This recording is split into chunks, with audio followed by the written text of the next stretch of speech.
Praise the lord. సువార్త అందని ప్రాంతాలకు సువార్త అందించాలన్న దృఢ సంకల్పంతో నశించు ఆత్మల రక్షణయే ప్రధాన ధ్యేయంగా వినూత్న ఆధ్యాత్మిక కార్యక్రమాల ప్రసారమే ఏకైక లక్ష్యంగా నాణ్యత, నైపుణ్యత, సృజనాత్మకత మించి క్రైస్తవ విలువలతో ప్రసారమవుతున్న మన భారతదేశపు మొట్టమొదటి 24 గంటల సంపూర్ణ తెలుగు క్రైస్తవ టెలివిజన్ ఛానల్ రక్షణ టీవీ సగర్వంగా సమర్పిస్తున్న అసలైన ప్రశ్న సిసలైన జవాబు కార్యక్రమానికి ప్రభువైన యేసుక్రీస్తు నామములో మిమ్మల్ని సాదరంగా ఆహ్వానిస్తూ ఉన్నాను. ఈనాటి మన అంశం కుటుంబంలో స్త్రీ పాత్ర.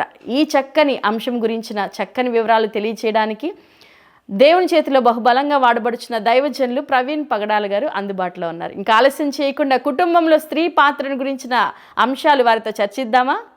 ప్రైజ్ ది లార్డ్ అన్న. దైవ ప్రణాళికలో స్త్రీ పాత్ర అని గతంలో మనం అంశాన్ని గురించి చాలా సవివరమైన విషయాలు ప్రేక్షకులకు తెలియజేస్తాం. మరి ఈరోజు ఈ అసలైన ప్రశ్న అసలైన జవాబు కార్యక్రమంలో కుటుంబంలో స్త్రీ పాత్ర గురించి, సో కుటుంబంలో సాధారణంగా ఎవరు చెప్పినా ఇంటికి దీపం ఇల్లాలు అని అంటూ ఉంటారు కదా. సో కుటుంబంలో స్త్రీ పాత్ర ఏంటి, దాని యొక్క వివరణ తెలియజేస్తారా? తప్పకుండా. క్రైస్తవ జీవన విధానం ముఖ్యంగా 66 పుస్తకాల బైబిల్ గ్రంథం చాలా స్పష్టంగా స్త్రీకి ఇల్లు, ఇంటి మీద అధికారం, ఇంటిలో ఉన్న పనులు, సంబంధాలు వీటన్నిటిని సమకూర్చుకునేటటువంటి శ్రేష్టమైన స్త్రీ గురించి చెప్తుంది. ముఖ్యంగా సామెతల గ్రంథంలో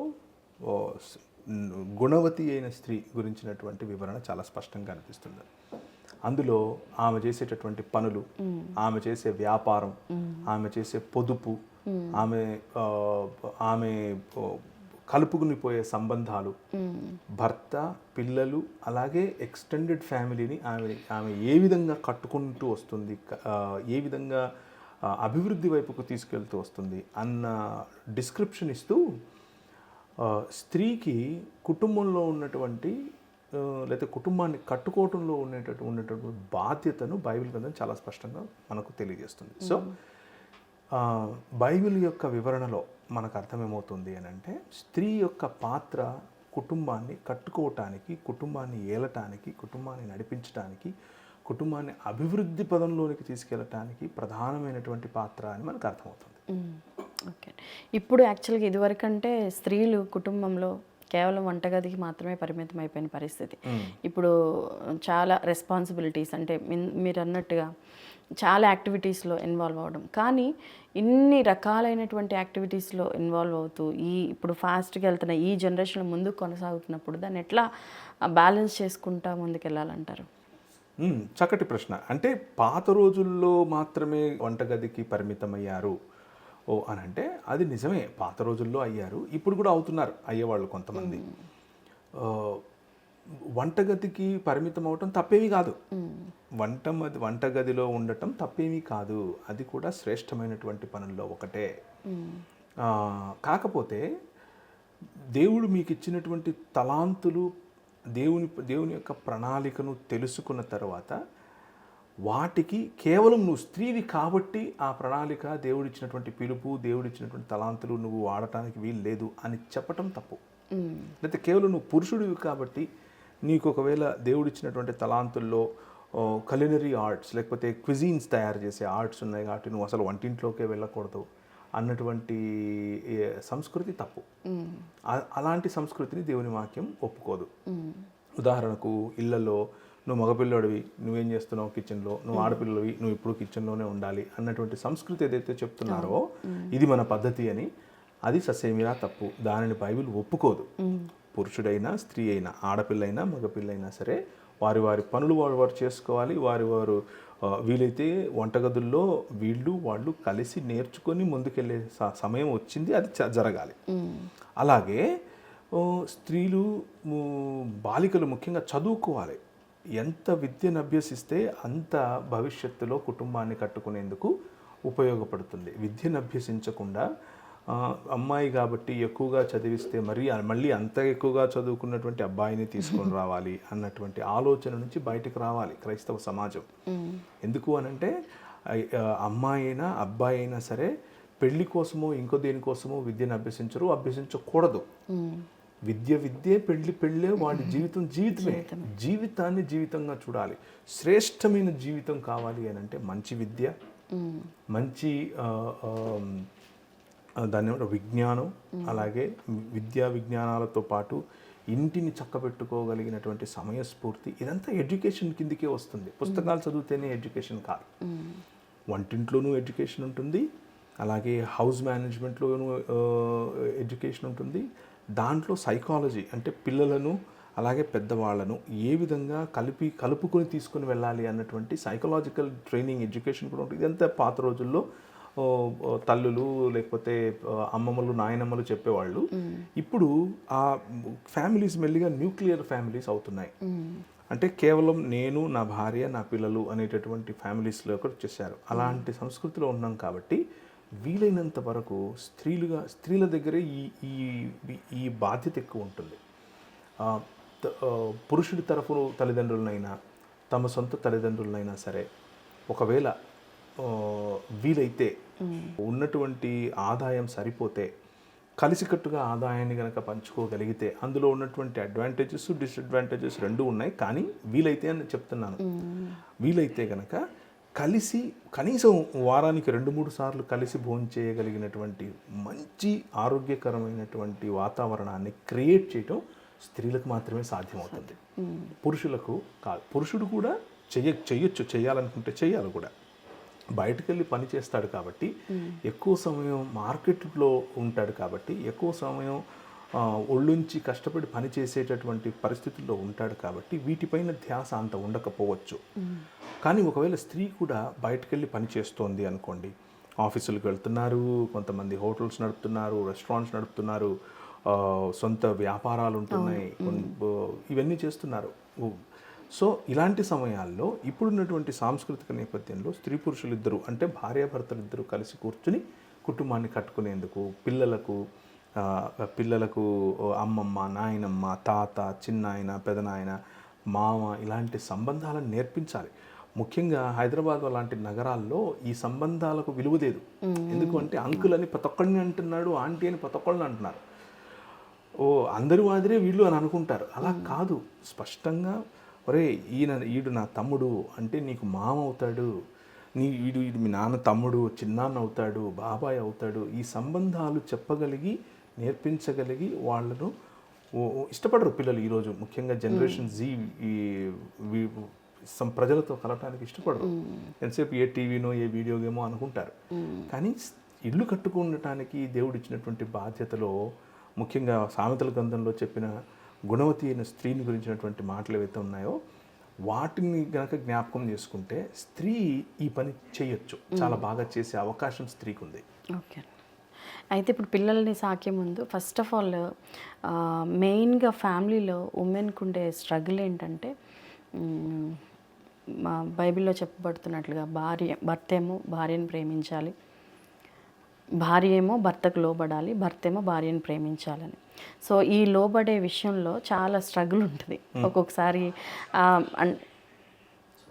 ఒక్కొక్కసారి హస్బెండ్ నుంచి అంటే ఒత్తిడి రావడం, నువ్వు ఇది చెప్పింది చేయాలి, లేకపోతే ఇట్లా నా క్రింద ఉండాలి, నా యజమాయిషి క్రింద ఉండాలి, ఇలాంటివి, లేకపోతే అత్తమామలు కానీ తల్లిదండ్రులు కానీ ఏదో విధంగా. అయితే ఈ విషయంలో ఈ లోబడే విషయంలో చాలా స్ట్రగుల్ ఉంటుంది. సో దాన్ని ఎట్లా జయించాలంటారు? దాన్ని ఏ ఆస్పెక్ట్లో చూడాలి అసలు స్త్రీ? సో దేవుని వాక్యంలో అంటే బైబిల్ గ్రంథము చాలా స్పష్టంగా ప్రభువైన యేసుక్రీస్తు ఏం చెప్తాడు అని అంటే, సత్యమును తెలుసుకుంటే సత్యం మిమ్మల్ని స్వతంత్రంగా చేస్తుందని చెప్తారు. సత్యం ఏమిటి అని అంటే దేవుడు మనల్ని మనిషిగా చేశాడు. దేవుడు మనల్ని తన స్వరూపమందు తన పోలిక చొప్పున చేశాడు. స్త్రీనిగాను పురుషునిగాను చేశాడు. ఇది సత్యం. ఈ సత్యం తెలుసుకున్న వాళ్ళు అది సమాజమైనా లేకపోతే అది సంఘమైనా లేకపోతే కుటుంబమైన మూడిట్లో కూడా సమానత్వాన్ని ప్రాక్టీస్ చేస్తారు. కేవలం స్త్రీ తెలుసుకుంటే సరిపోదు, కేవలం పురుషుడు తెలుసుకున్నా సరిపోదు. ఇద్దరికీ ఈ అవగాహన రావాలి. ఇద్దరికీ వచ్చినటువంటి ఈ అవగాహనలో ఇప్పుడు మీరు ఇంతవరకు అడిగిన ప్రశ్నలో ఒక మాట అంటే చెప్పకనే చెప్పినట్లుగా నాకేమనిపించింది అని అంటే, పురుషుడు స్త్రీ పైన స్త్రీని నువ్వు లోబడాలి అన్నట్లుగా ఆమె పైన అజమాయిషి చేసే ప్రయత్నం చేస్తున్నాడు. అందులో సత్యం లేదని నేను చెప్పట్లేదు, అది అందులో సత్యం ఉంది. కానీ భారతదేశము అలాగే మిగిలిన దేశాల్లో ఉన్నటువంటి లా చట్టం ఏదైతే ఉందో అది ఎక్కువగా స్త్రీని కాపాడటానికి, స్త్రీ యొక్క హక్కులను కాపాడటానికి ఉన్నట్లుగానే కనిపిస్తుంది. దాన్ని ఆధారంగా, దాన్ని అడ్డుగా పెట్టుకుని ఎంతోమంది స్త్రీలు కూడా పురుషులపైన అదే కక్ష సాధింపు చేస్తున్నారు. అలాంటి కేసులు మనకు చాలా కనిపిస్తాయి. గృహహింస చట్టము అన్నటువంటి ఒక చిన్నదాన్ని అడ్డం పెట్టుకుని, చిన్నదేం కాదు అది, ఎంత భయంకరమైనటువంటి శోషణకు పురుషులు గురవుతున్నారు అనేది కనుక మనం చూస్తే అది కూడా ఉంది. సో ఈ రెండు ఎందుకు జరుగుతున్నాయి అని కనుక మనం ఆలోచిస్తే అవగాహన లేకపోవటం. బైబిల్ గ్రంథం ఇచ్చే అవగాహన ఏమిటి అని అంటే, దేవుడు స్త్రీని పురుషుణ్ణి సమానంగా చేశాడు. వారికి ఇచ్చినటువంటి బాధ్యతలు లేకపోతే పాత్రలు వేరు, కానీ వారు దేవుని దృష్టిలో సమానమైన పోలిక మరియు సమానమైనటువంటి స్వరూపము కలిగినటువంటి వారు. స్త్రీ 100% మనిషి, పురుషుడు 100% మనిషి. స్త్రీ 100% దేవుని యొక్క స్వరూపము పోలిక, పురుషుడు 100% దేవుని యొక్క స్వరూపం మరియు పోలిక. కుటుంబ నేపథ్యంలోకి వస్తే వీళ్ళిద్దరికీ ఇచ్చినటువంటి బాధ్యతలను కూర్చుని ఒకసారి పంచుకోవాలి, మాట్లాడుకోవాలి, తెలుసుకోవాలి. ఇది కొన్ని సంఘాల్లో ఇది ఆచరణలో ఉంది. దాన్ని ఏమంటారు అని అంటే ప్రీ మ్యారిటల్ కౌన్సిలింగ్ అని అంటారు. ప్రీ మ్యారిటల్ కౌన్సిలింగ్ అంటే పెండ్లికి ముందే కావాల్సినటువంటి అవగాహన. పెండ్లికి ముందు అమ్మాయి తన ఇంటి నేపథ్యం నుంచి వస్తుంది, అబ్బాయి తన ఇంటి నేపథ్యం నుంచి వస్తాడు. అమ్మాయి తన తండ్రిని చూసి పురుషుడు ఎలా ఉండాలో తెలుసుకుంటుంది, అన్నను చూసి పురుషుడు ఎలా ఉంటాడు అన్న అవగాహనకు వస్తుంది. అబ్బాయి తన తల్లిని చూసి స్త్రీ ఎలా ఉండాలి, అక్కను ఆ చెల్లిని చూసి స్త్రీ ఎలా ఉండాలి అన్న నేపథ్యంలోకి వస్తాడు. వీళ్ళిద్దరూ కూడా కామన్గా పంచుకునేటటువంటి కొన్ని సమాజంలో కనిపించే మీడియా చెప్పేటటువంటి కథల రూపంలో, నావెల్స్ రూపంలో, సినిమాల రూపంలో, అలాగే సంఘంలో పాస్టర్ గారు ఇస్తున్నటువంటి ఉదాహరణల రూపంలో నేర్చుకుంటారు. ఇవన్నీ కూడా కొద్దిగా దేవుని వాక్యానికి దగ్గరగా ఉండే అవకాశం ఉంది. కానీ దేవుని వాక్యంలో ఉన్నటువంటి స్పష్టమైన అవగాహన లేకపోతే, పొడుపు కథల వరకే లేకపోతే ఎవరో చెప్పినటువంటి ఉదాహరణల వరకే స్త్రీ పురుషుల యొక్క పాత్రను, స్త్రీ పురుషుల యొక్క సమానత్వాన్ని అర్థం చేసుకుంటాడు.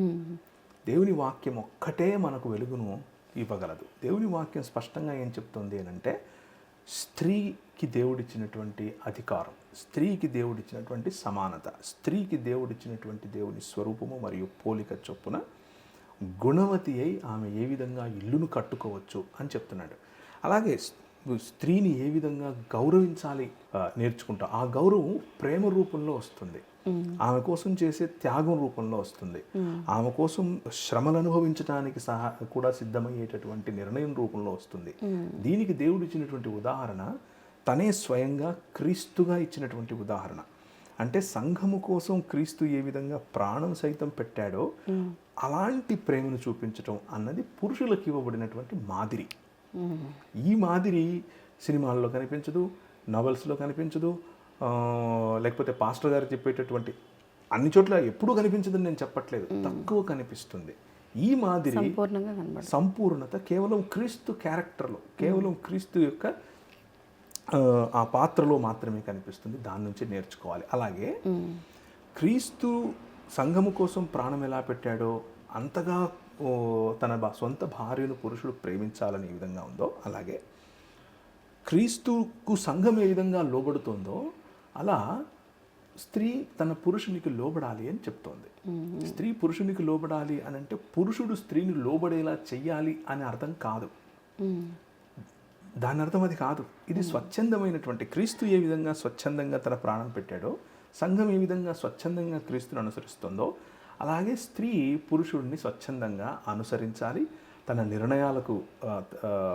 నిర్ణయాలకు సహకరించాలి, తన కుటుంబాన్ని కట్టుకునే విషయంలో సహకారిగా ఉండాలి. సో కుటుంబాన్ని అడ్మినిస్ట్రేషన్ లెవెల్లో, అలాగే నిర్ణయాలు తీసుకునే లెవెల్లో పురుషుడు మరియు స్త్రీ కలిసి కూర్చుని ఏ విధంగా మన భవిష్యత్తులో మనం దీన్ని ముందుకు తీసుకెళ్తున్నాం అని మాట్లాడుకుంటే దాన్ని ప్రీ మ్యారిటల్ అంటాం. ఒకసారి పెళ్లి అయిన తర్వాత కూర్చుని వాళ్ళు బేరీజు వేసుకుని ప్రతి నిర్ణయాన్ని ముందుకు తీసుకుని వెళ్తే ఇది ఇన్సైడ్ ద మ్యారేజ్, అంటే వివాహ జీవితాన్ని ఇంకా అందంగా మలుచుకునేందుకు స్త్రీ పురుషులు చేసేటటువంటి ప్రయత్నంగా చూస్తాం. అలాగే పిల్లలను పెంచే విషయంలో కూడా స్త్రీ పురుషులకు ఉన్నటువంటి పాత్రలు వేరు. తండ్రి చేసేటటువంటి పని తండ్రి చేయాలి, తల్లి చేసేట పని తల్లి చేయాలి. అందుకనే ఎఫెసీ రాసిన పత్రిక 5-6 అధ్యాయాల్లో 3 కనిపిస్తాయి ఈ లోబడే దాని గురించి. 1 పిల్లలకు తండ్రికి ఉండేటటువంటి సంబంధం, 2 భార్యకు భర్తకు ఉండేటటువంటి సంబంధం, 3 యజమానికి సేవకుడికి ఉండేటటువంటి సంబంధం. ఈ 3 కూడా కుటుంబ నేపథ్యంలోనే చెప్తూ వచ్చాడు ఆయన. సో ఆ 3టికి కూడా ఇచ్చినటువంటి ఆ ఉదాహరణల్లో తండ్రి కుమార పరిశుద్ధాత్మలుగా ఉన్నటువంటి త్రియేక దేవుడు వారి మధ్య ఉన్నటువంటి పరస్పర గౌరవం, ప్రేమ మరియు లోబడటం అనేటటువంటి ఉదాహరణను అక్కడ పౌలు చెప్తాడు. కొరింథీయులకు రాసిన పత్రికలో అదే చెప్తాడు, ఎఫెసీ పత్రికలు కూడా అదే చెప్తాడు. సో లోబడటం ఉన్నటువంటి ఉదాహరణ క్రీస్తు తండ్రికి లోబడినట్లుగా, అలాగే ప్రేమించటం ఉన్నటువంటి ఉదాహరణ క్రీస్తు సంఘమును ప్రేమించినట్లుగా. మనకు చివరికి కనిపించే ఉదాహరణ ఒకటే, అది క్రీస్తు జీవన విధానమును అనుసరించటం. క్రీస్తే మనకు మాదిరి. ఆ మాదిరిని అనుసరిస్తే మనం క్రీస్తు మార్గంలో మన కుటుంబాన్ని కట్టుకోవచ్చు. అన్న ఇంకొక ప్రైమరీ బ్యాటిల్ ఏంటంటే ఇప్పుడు ఉన్న పరిస్థితులను బట్టి వచ్చిన అమ్మాయి అంటే కొత్తగా పెళ్ళి అయిన తర్వాత డిఫరెంట్ కల్చర్, అంటే ఫ్యామిలీ కల్చర్ ఒకటే కాదు కానీ చర్చ్ కల్చర్ కూడా మారుతుంది. ఇప్పుడు ఎందుకంటే ఇప్పుడు వేరే డాక్టరీన్కి వేరే డినామినేషన్కి సంబంధించిన వాళ్ళు వచ్చినప్పుడు అసలు కొన్ని ఫ్యామిలీస్లో అయితే ఎంత అగాధం ఉంటుందంటే వాళ్ళిద్దరి మధ్య చెప్పలేనంత అగాధం ఉంటుంది. అవి రానుపోని ఎట్లా అవుతాయంటే వాళ్ళు విడిపోయి ఉండడానికి దోహదం అవుతూ ఉంటాయి. అలాంటి పరిస్థితులు కూడా లేకపోలేదు. సో ఇట్లాగా అంటే ఫ్యామిలీ విషయంలో కానివ్వండి, ఇటు స్పిరిచువల్ లైఫ్ కానివ్వండి, ఎలా బ్యాలెన్స్ చేసుకుంటూ ఒకవేళ డాక్టరినల్ డిఫరెన్సెస్ వచ్చినా కానీ భక్తి విషయంలో రాజీ పడకుండా అటు రాజీ పడిపోవాలా లేదు లేకుండా ఉండాలా అనేది చాలా పెద్ద స్ట్రగుల్ లేడీస్కి. సో ఆ విషయంలో ఎలాంటి స్టాండ్ తీసుకోవాలి? ఇప్పుడు రాజీ పడటం అనేది తప్పు కాదు, రాజీ పడటం మంచిది. రాజీ పడటాన్ని ఓటమి కింద చూడకూడదు. రాజీ పడటాన్ని గెలుపు కోసం తీసుకుంటున్నటువంటి ఒక స్టెప్గా చూడాలి. అది పురుషుడైనా స్త్రీ అయినా. ఈ రాజీ పడకుండా అంటే ఒకరితో ఒకరు అండర్స్టాండింగ్లే రాకుండా నా మొండితనంలో నేను ఉంటాను అని ఉన్నంత వరకు కుటుంబాలు కట్టబడవు, అవి ఫలించవు. కాబట్టి రాజీ పడటం మంచిదే. కానీ ఎక్కడ రాజీ పడుతున్నావు అనేది ప్రశ్న. ఎక్కడ రాజీ పడుతున్నావు అంటే దేవుని వాక్యం విషయంలో, దేవునితో సంబంధం విషయంలో ప్రధానమైనటువంటి మూల సిద్ధాంతాలు క్రైస్తవ జీవన విధానానికి ఏవైతే ఉన్నాయో వాటి విషయంలో రాజీ పడవలసిన అవసరం లేదు. రాజీ పడవలసిన అవసరం ప్రధానమైనటువంటి మూల సిద్ధాంతాల్లో లేదు అంటే దాని అర్థం నీ భర్త కానీ నీ భార్య కానీ ఈ మూల సిద్ధాంతాలను నమ్మకున్నా, వాటిని పాటించేందుకు వారికి ఇష్టం లేకపోయినా వారిని వదిలేయండి అని కాదు. ప్రేమించడానికి ఏ సిద్ధాంతాలు అక్కర్లేదు, ప్రేమగా బ్రతకటానికి ఏ సిద్ధాంతాలు అక్కర్లేదు. అయితే మీరు అన్నమాట ప్రాక్టికల్గా ఉంది. ఇప్పుడు ఈ సమాజంలో ఆ సమస్య ఉంది. ఏంటి ఆ సమస్య అని కనుక మనం జ్ఞాపకం చేసుకుంటే, కొందరు ఉదాహరణకు ఒక సంఘ నేపథ్యం నుంచి వస్తారు, ఇంకొకరు ఇంకొక సంఘ నేపథ్యం నుంచి వస్తారు. వాళ్ళిద్దరూ కలిసి ప్రయాణం చేసేటప్పుడు మా చర్చ్లో ఇలా ఉంది, మీ చర్చ్లో ఇలా ఉంది, ఇలాంటి మాటలు వచ్చే అవకాశం ఉంది.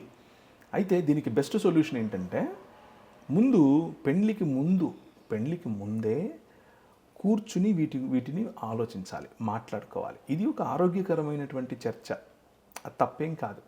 ఇప్పుడు పెళ్ళికి ముందు రోజు వరకు ముఖం చూడకూడదు, పెళ్ళికి ముందు రోజు వరకు మాట్లాడుకోకూడదు అన్నటువంటి ఆంక్షలు అయితే ఈ రోజుల్లో లేవు కదా.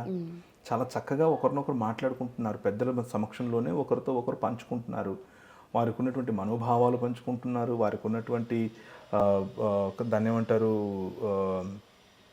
సామాజిక అవగాహనను పంచుకుంటున్నారు, విద్యా అవగాహనను పంచుకుంటున్నారు. అలాగే డాక్టరల్ అవగాహనను కూడా పంచుకుంటే తప్పేమీ లేదు.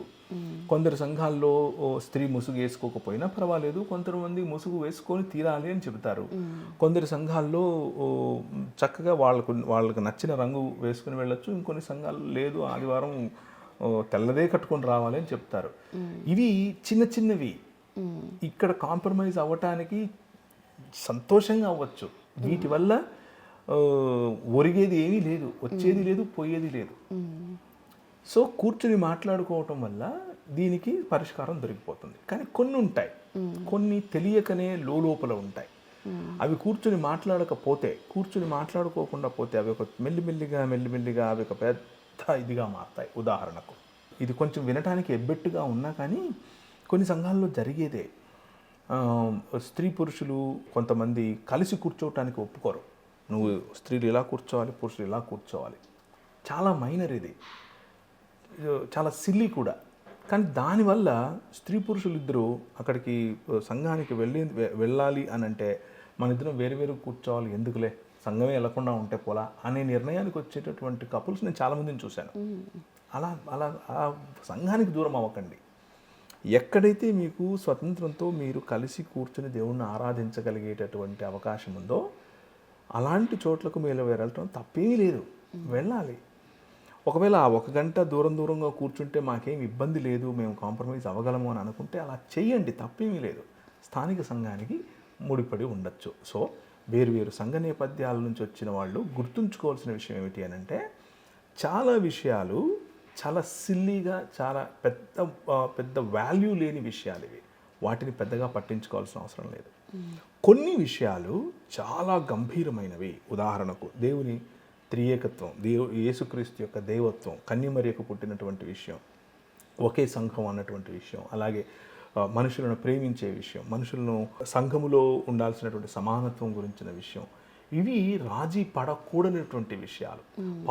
పాపం వల్ల వచ్చేటటువంటి పర్యవసానం మన జీవితాల్లో, వీటిని రాజీ పడకూడదు. రాజీ పడకుండా వాటి మీద నిలబడుతూ మిగిలిన విషయాల్లో ఐక్యత కలిగి ఉంటూ ఒకరినొకరు ప్రేమించుకోవాలి. అలా చేయటం వల్ల సంఘ నేపథ్యం వేరే అయినా కానీ సరే ఒక స్మైల్తో ఒకరినొకరం కట్టుకోవటానికి అవకాశం ఉంటుంది.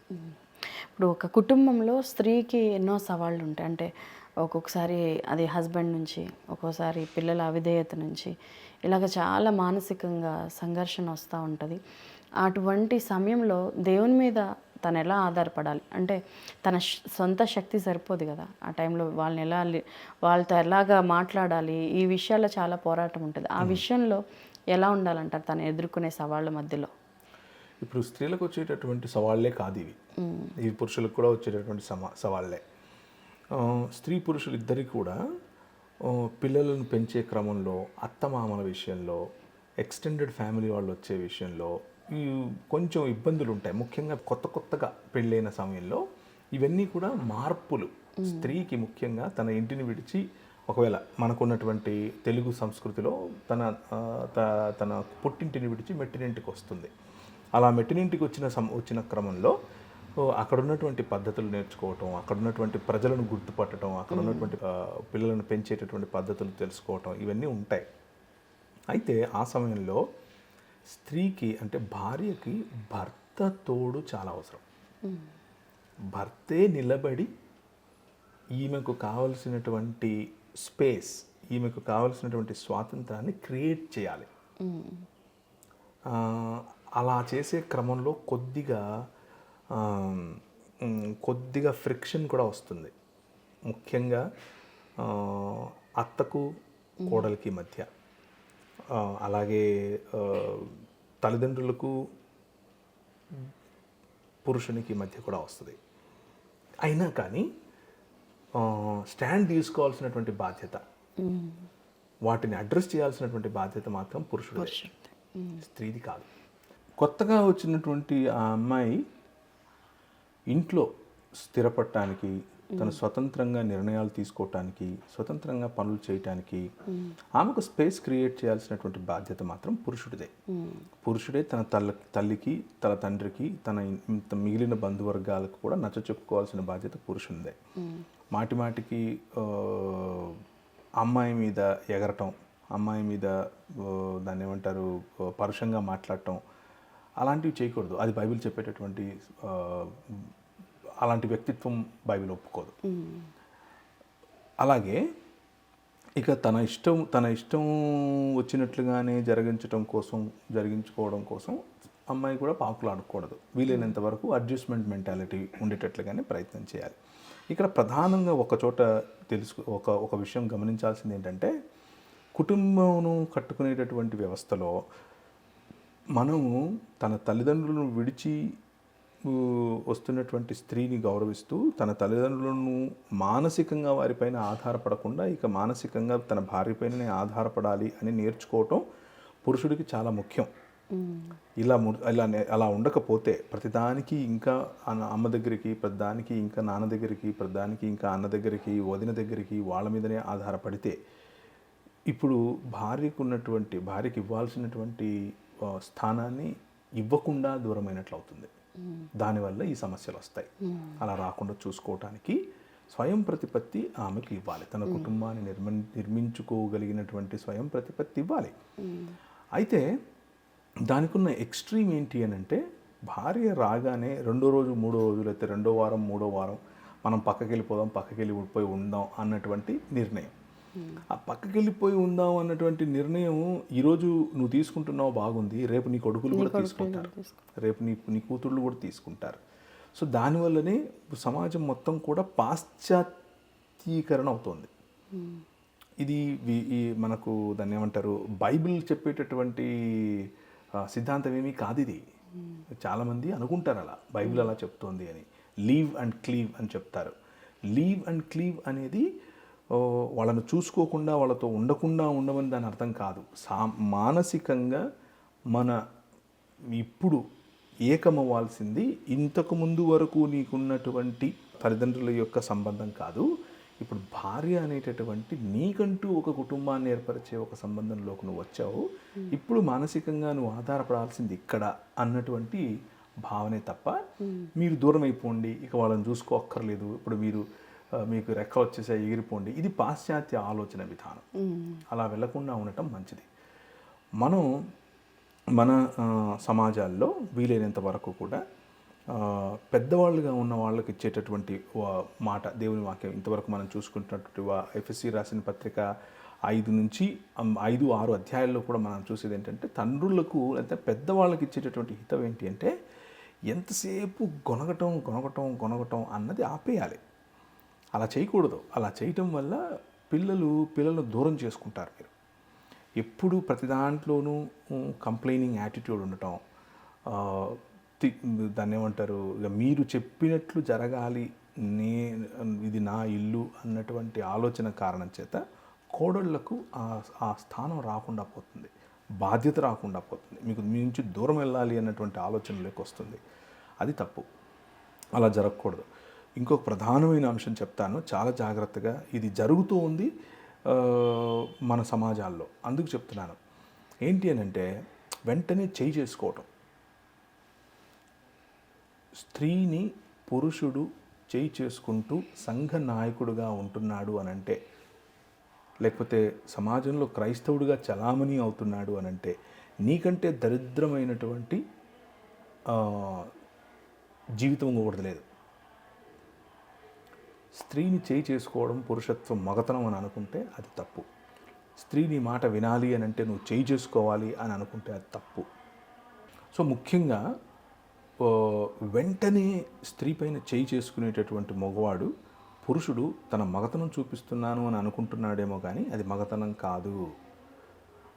అది భయంకరమైనటువంటి బైబిల్ భావజాలానికి వ్యతిరేకమైనటువంటి ఆలోచన. అలాగే ఎరా నీ భార్యను కంట్రోల్లో పెట్టుకోలేవా అంటూ కొంతమంది పెద్దలు పురుషునికి ఒత్తాసు పలుకుతూ మరి గృహహింస చేయమని ప్రోత్సహిస్తున్నారు. తప్పు. అలా చేయకూడదు. అది దేవుని వాక్యం ఒప్పుకోదు. అలాగే రీసెంట్గా జరిగినటువంటి, ముఖ్యంగా గ్రామ ప్రాంతాల్లో జరిగేటటువంటి ఒక ఒత్తిడి ఏమిటి అని అంటే, కొత్తగా వచ్చిన కోడల పైన మామగారు అంటే పురుషుని యొక్క తండ్రి గారు, అలాగే పురుషుని యొక్క తల్లి, వీళ్ళిద్దరూ కూడా భర్తకున్నటువంటి అధికారాన్ని వాళ్ళిద్దరూ కూడా ఈమె పైన చలాయిస్తూ ఉంటారు. ముమ్మాటికి తప్పు. అలా చేయకూడదు. సాటి అయిన లేకపోతే మేటి అయిన సహాయకురాలిగా దేవుడు ఎవరినైతే పంపించారో ఆమెకు ఇవ్వాల్సిన గౌరవం, ఆమెకు ఇవ్వాల్సినటువంటి స్వాతంత్రం, ఆమెకు ఇవ్వాల్సినటువంటి తన కుటుంబాన్ని చక్కబెట్టుకునేందుకు వెసులుబాటు అన్నది చేయాల్సింది పురుషుడే దీనికి ఇది చేయాల్సిన బాధ్యత కలిగి ఉన్నాడు. ఒక తల్లిగా, ఒక కూతురుగా, తర్వాత ఒక భార్యగా, ఒక కోడలిగా ఇలా ముందుకు వెళ్తా ఆయా సందర్భాల్లో ఇలా బహుళ పాత్రలు పోషిస్తుంది స్త్రీ. యాక్చువల్గా పురుషుడు కూడా పాత్రలు పోషించినా కానీ ఎక్కువగా స్త్రీ పోషించే పాత్రల గురించి మనం హైలైట్ చేసి మాట్లాడుకుంటున్నాం. జ్ఞానవంతురాలు తన ఇల్లు కట్టుకుంటుంది అని అన్నాం. ఈ ముగింపులో ఇన్ని పాత్రలు పోషించినప్పుడు ఒక్కొక్క సందర్భంలో ఒక్కో విధమైనటువంటి రీతిలో ఉంటాం కదా. సో ఎట్లాగ దాన్ని అంతటిని బ్యాలెన్స్డ్గా చేసుకుంటూ క్రైస్తవ జీవిత విధానాన్ని ముందుకు కొనసాగించాలి.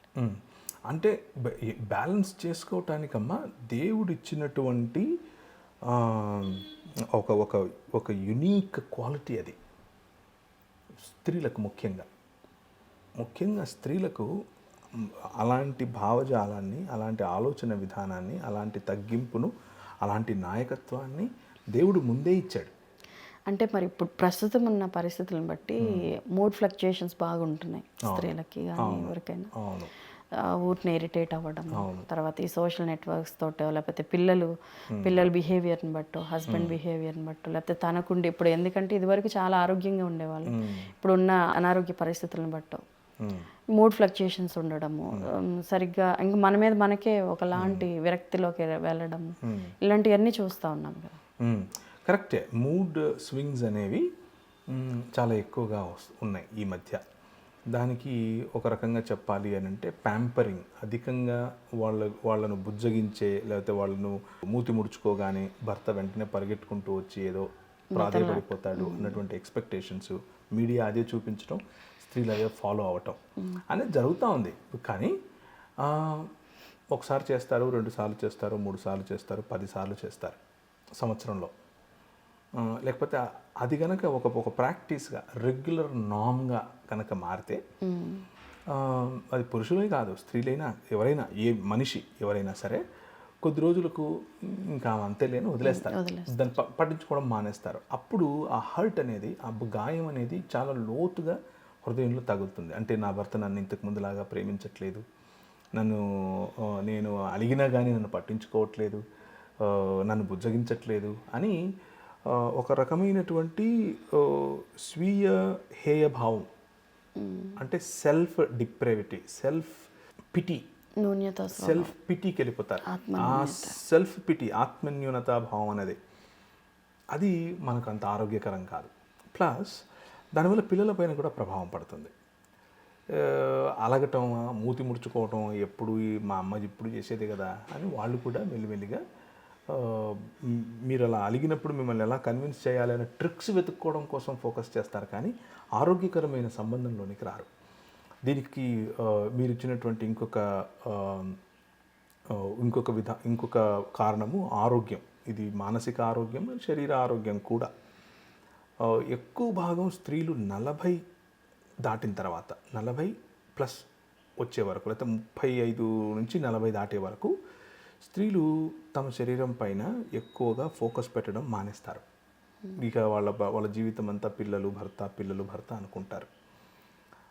కొద్దిగా ఫ్రీ అయిన తర్వాత, అంటే పిల్లలు కొంచెం కాలేజెస్కి వెళ్ళేటప్పుడు, కొంచెం ఇంకా పెళ్ళిళ్ళు అవుతున్నాయి అనగా వీళ్ళకు వెంటనే వాళ్ళకు ఉన్నటువంటి సెల్ఫ్ ఐడెంటిటీ అనేది మొదలవుతుంది. ఎందుకు అని అంటే అప్పటి వరకు పిల్లలు, స్కూల్స్ అవి ఇవి అని బిజీగా ఉన్నటువంటి వీళ్ళు సమయం దొరికే వరకు వాళ్ళు సెల్ఫ్ రిఫ్లెక్షన్లోనికి వెళ్ళినప్పుడు చూసుకుంటారు. ఆ సమయంలో ఏంటి ఇలా అయిపోయింది, నన్ను ఎవడు పట్టించుకోవట్లేదు ఏంటి, నేను ఇంత కష్టపడుతున్నాను, నన్ను ఎవడు చూడట్లేదు, నన్ను ఎవడు అప్రిషియేట్ చేయట్లేదు, నా అందం గురించి ఎవడు మాట్లాడట్లేదు, ఇలాంటి ఆలోచనలు వస్తాయి. సో అలాంటి ఆలోచనలు రాకుండా, అలాంటి మూడ్ స్వింగ్స్లోనికి వెళ్ళకుండా ఉండటం కోసం ప్రజలు, లేకపోతే స్త్రీలు ఎలాంటివి యాక్సెస్ చేసుకుంటున్నారు అని అంటే ఫోన్స్. ఫర్ ఎగ్జాంపుల్, ఫోన్స్లో సోషల్ మీడియా, వాట్సాప్స్, లేకపోతే యూట్యూబ్స్, ఇన్స్టా వగేరాలు, వీటిలో ఫేక్ ప్రొఫైల్ ఒకటి పెట్టుకొని తనకున్న భావనలు మిగిలిన వాళ్ళతో పంచుకోవడానికి ప్రయత్నం చేస్తారు. కొద్ది రోజులు ఫేక్ ప్రొఫైల్ పనిచేస్తుంది, కానీ కొద్ది రోజుల తర్వాత ఆ ఫేక్ ప్రొఫైల్ కాస్త వేరే వాళ్ళతో సంబంధాన్ని ఏర్పరచుకోవటానికి స్నేహపూర్వకమైన సంబంధమే, ఇదేమీ వ్యభిచార సంబంధం ఉండాల్సిన అవసరం ఏమీ లేదు. మామూలుగా స్నేహపూర్వకమైన సంబంధమే పెట్టుకునే అవకాశం ఉంది. కానీ అది కాస్త ముదిరేటప్పుడు అది కాస్త కొంచెం ఆరోగ్యమైన స్థితిలో నుండి సొంత కుటుంబాలను నెగ్లెక్ట్ చేసుకునేటటువంటి స్థితిలోకి వెళ్ళే అవకాశం ఉంది. అందరూ ఇది చేస్తారని నేను చెప్పట్లేదు, అవకాశం ఉంది. దాని నుంచి జాగ్రత్త పడాలి. దాని నుంచి జాగ్రత్త పడటానికి ఉండే ఒక మంచి ప్రాక్టీస్ ఏమిటి అని అంటే, ఆ చేసేది ఏదో సొంతంగా మీ భర్తతోనే చేయొచ్చుగా. ఈగో ఎందుకు? సొంతంగా మీ భర్తతో చేయండి. అలాగే బయట చేసేది మీ సొంత భార్యతో మీరు చేయొచ్చు, భర్తలకు చెప్పేటటువంటి మాట. అప్పుడు ఈ పర్సనల్గా మీకు సమయం దొరికింది కనుక మీరు ఇచ్చుకునేటటువంటి అటెన్షన్ కుటుంబాన్ని నిర్మించుకోవడం కోసం, ఒక ఆరోగ్యకరమైన సంబంధంలో భార్యాభర్తలుగా ఎదిగేటప్పుడు వచ్చేదానికోసం ఉపయోగపడుతుంది. స్త్రీలు చాలా దాన్ని ఏమంటారు, ఇమోషనల్గా స్ట్రాంగ్గా ఉంటారు. అలాగే స్త్రీలు ఇమోషనల్గా త్వరగా బలహీనంగా వెళ్ళే అవకాశం కూడా ఉంది. ఈ రెండిటికి ఉన్న కారణం ఏమిటి అని అంటే, ఇప్పుడు మనం చెప్పుకున్నటువంటి కారణాలన్నీ. ముందేమో సమయం మొత్తం డైవర్ట్ చేసి పిల్లల వైపుకు పెట్టేసేయటం, ఇప్పుడు ఖాళీ అయిన తర్వాత ఆలోచించినప్పుడు ఎక్కువగా తన గురించి తను ఆలోచించుకోవటం. ఈ రెండింటిని బ్యాలెన్స్ చేయడానికి బెస్ట్ పని ఏమిటి అని అంటే, కలిసి భర్తతో భోంచేయటం, కలిసి భర్తతో ఏదైనా రిక్రియేషన్ చేయటం, కలిసి భర్త పిల్లలతో ఏదైనా యాత్రలకు వెళ్ళటం, కలిసి. ఇది పురుషుడు ఇలాంటి ఆలోచనలు ప్లానింగ్ చేయడానికి సమయం దొరకదు. భార్య కనుక ఇవి చేయగలిగితే కుటుంబాన్ని కట్టుకోగలుగుతుంది. అప్పుడు భార్యాభర్తల మధ్య ఒక ఉదాహరణకు కొన్ని కుటుంబాల్లో ఇలా చేస్తారు. భార్య ప్లాన్ చేస్తుంది, సంవత్సరం జనవరి రాగానే ఒక ప్లానర్ తీసుకుని, మనం ఈ సమయాల్లో మనం కలిసి బయటకు వెళ్తాం, కలిసి మనం ఫ్యామిలీగా స్పెండ్ చేయబోతున్నాం. అది ప్రతిసారి డబ్బులు ఖర్చు పెట్టాల్సిన అవసరం ఏమీ లేదు. సాధారణంగా ఇంతకుముందు ఏ విధంగా అయితే మనం బంధువుల ఇళ్ళకి వెళ్ళేవాళ్ళము, అలా ఎక్కడైతే అవకాశం ఉందో, వెసులుబాటు ఉంటుందో కలిసి మాట్లాడుకోవటానికి, అలాంటి చోటుకి వెళ్ళటంలో తప్పులేదు.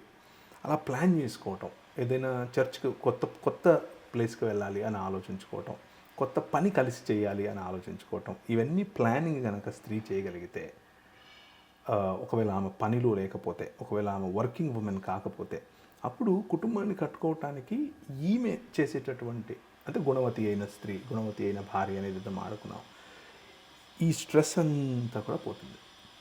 ఈ స్ట్రెస్ పక్కకి వెళ్ళిపోతుంది. లేకపోతే సమయం క్వాలిటీగా గడపలేక, పిల్లలను సరిగ్గా పిల్లలతో వచ్చే కాన్ఫ్లిక్ట్స్ వాటిని ఇది చేయలేక, భర్తను అటెన్షన్ ఇవ్వలేక స్ట్రెస్కు గురయ్యి చాలామంది స్త్రీలు ఒక రకమైనటువంటి సమయం కంటే ముందే మెనోపాస్కి వెళ్ళే వాళ్ళు ఉన్నారు. సమయం కంటే ముందే చాలా ముసలి వాళ్ళలాగా ప్రవర్తించే వాళ్ళు ఉన్నారు. కాబట్టి వాటి నుంచి బయటపడటానికి ఇదొకటే నాకు మార్గంగా కనిపిస్తోంది.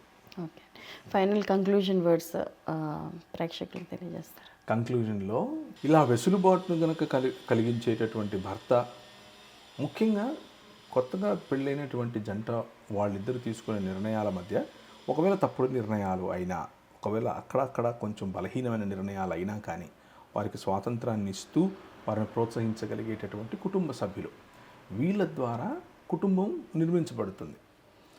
అలా కాకుండా ప్రతి దాంట్లోనూ ప్రమేయం చూపించి, ప్రతిసారి గొనుగుతూ, ప్రతిసారి వాళ్ళ తప్పులు ఎత్తి చూపిస్తూ ఉండేటటువంటి వాతావరణం ఏదైతే ఉందో, దానివల్ల ఆరోగ్యకరమైన కుటుంబాలు అవి రావు. ఇక అంతిమంగా స్త్రీలు ముఖ్యంగా వారి పట్ల వారికి ఉండాల్సినటువంటి ఇష్టాన్ని, వారి పట్ల వారికి ఉండాల్సినటువంటి ఆకర్షణను కోల్పోకూడదు. బాధ్యతలు ఉన్నప్పటికీ కోల్పోకూడదు. భర్తకు, అలాగే ఇంట్లో ఉన్నటువంటి పిల్లలకు, మిగిలిన వాళ్లకు కూడా ఆరోగ్యకరమైన వాతావరణం ఎప్పుడు వస్తుంది అని అంటే, స్త్రీలు ఆరోగ్యకరమైనటువంటి ఆ వాతావరణాన్ని క్రియేట్ చేసినప్పుడే వస్తుంది. అది చేసే క్రమంలో మిమ్మల్ని మీరు మర్చిపోవటం, ఆ తర్వాత ఒక సమయం వచ్చిన తర్వాత అయ్యో అందరూ నన్ను వదిలేసి వెళ్ళిపోయారు, నేను ఇప్పుడు ఒంటరిదాన్ని అయిపోయాను అన్న ఫీలింగ్ లేక రావటం, ఇలాంటివన్నీ అనారోగ్యకరంగా ఉంటాయి. కాబట్టి దాని ద్వారా సోషల్ మీడియా లాంటి ఏదో లేని యాక్సెప్టెన్స్ను పొందడం కోసం పొందే ప్రాకులాట నుంచి బయటపడాలి అంటే ముందు నుంచే బ్యాలెన్స్ చేసుకోవాలి. ముందు నుంచే భర్తతోనూ పిల్లలతోనూ మిగిలిన బంధువర్గంతోనూ బ్యాలెన్స్ చేసుకోవాలి. మంచి ప్లానింగ్తో సంవత్సరం కూడా మీ కుటుంబాన్ని కట్టుకోవటానికి ప్లాన్ చేసుకోవాలి. సో చివరిగా వర్కింగ్ ఉమెన్ అయినా నాన్ వర్కింగ్ ఉమెన్ అయినా సరే మీకు మీ సంపాదన, మీ భర్త సంపాదన మొత్తాన్ని కూడా ఒక చోట మీరు దాన్ని ఏ విధంగా ప్లాన్ చేసి మీకు మీ పిల్లలకు ఉపయోగపడే విధంగా చేసుకోవాలి అన్న ఆలోచనలో కనుక మీరు ఉంటే దాంతోపాటుగా రిక్రియేషన్ కానివ్వండి, మానసిక ఆహ్లాదకరంగా ఉండేటటువంటి ఎంటర్టైన్మెంట్ కానివ్వండి, సంబంధాలు పెరిగేటటువంటి పండుగలు, తర్వాత ఫెలోషిప్స్, ప్రజలను కలవటం, ఇలాంటి వాటిల్లో కనుక మీరు ముందే ప్లాన్ చేసుకొని బిజీ అయితే మీకు ఈ సెల్ఫ్ పిటీ లేకపోతే ఇంకెవరూ లేరు, ఇది నా జీవితం అయిపోయింది, నేను ఇంకెవరికి పనికి రాకుండా పోయాను అన్నటువంటి ఈ సాతాను తీసుకొచ్చే ఆలోచనలోకి వెళ్లకుండా ఉండేందుకు అవకాశం ఎక్కువగా ఉంటుంది. సో దాని నుంచి బయటపడాలి. అలా తన ఇల్లును కట్టుకునే వారిని గుణవతి అయినటువంటి స్త్రీ లేదా గుణవతి అయిన భార్య అని అంటున్నారు. ఓకే అండి. సో అట్లాగా ప్రతి కుటుంబం కట్టే విషయంలో ప్రతి స్త్రీ జ్ఞానవంతురాలుగా మెలగడానికి ప్రార్థన చేస్తారండి. షూర్. ప్రార్థన. కృప కలిగిన తండ్రి, మీకు స్తోత్రం నాయన. మరి స్త్రీలు ఇంటిని అలాగే వారి కుటుంబాలను కట్టుకునే విషయంలో, వారికి ఉన్నటువంటి బాధ్యతల విషయంలో శ్రేష్టమైనటువంటి బాధ్యతను, శ్రేష్టమైనటువంటి తలాంతులను ఇచ్చి వారిని నిలబెట్టినందుకు మీకు స్తోత్రాలు. ప్రభా, ఈ కార్యక్రమాన్ని వీక్షిస్తున్నటువంటి అనేకులు ప్రభా ఈ మాటల ద్వారా లబ్ధి పొందాలని, స్త్రీలు ప్రభా వారి కుటుంబాన్ని, వారి పిల్లలను, వారి భర్తను ప్రభా చాలా కేర్ఫుల్గా, జాగ్రత్తగా వారిని నిర్మించుకునేందుకు, వారితో సంబంధాలను నిర్మించుకునేందుకు, వారి ఎక్స్టెండెడ్ ఫ్యామిలీస్కు ప్రభా ఆశీర్వాదకరంగా ఉండేందుకు తమను తాము బలపరుచుకుంటూ, ఆయత్తపరుచుకుంటూ ఉండే విధంగా మీరు ఈ కార్యక్రమాన్ని ఆశీర్వదించమని, రక్షణ టీవీ బృందాన్ని, రక్షణ టీవీ యొక్క ప్రభా మరి టెక్నికల్ సిబ్బందిని జ్ఞాపకం చేసుకుని ఆశీర్వదించమని, ఈ ప్రోగ్రామ్ని నడిపినటువంటి ఏంజల్ సిస్టర్ని కూడా ఆశీర్వదించమని చిన్న ప్రార్థన యేసు నామమున ప్రార్థిస్తున్నాం తండ్రి. ఆమేన్. ఆమేన్.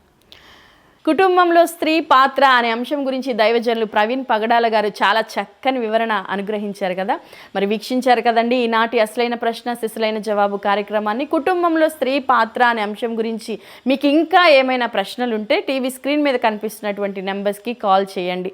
ఒకవేళ మీరు గనక ప్రశ్నలు పంపితే మరి యొక్క కార్యక్రమంలో ఆ ప్రశ్నలకు నివృత్తి అందజేస్తారు దైవజనులు ప్రవీణ్ పగడాల గారు. మరి యొక్క అసలైన ప్రశ్న శిశులైన జవాబు కార్యక్రమంలో కలుసుకునేంత వరకు చూస్తూనే ఉండండి మీ యొక్క ఆధ్యాత్మిక శిక్షణ కోసం రక్షణ టీవీ. Praise the lord.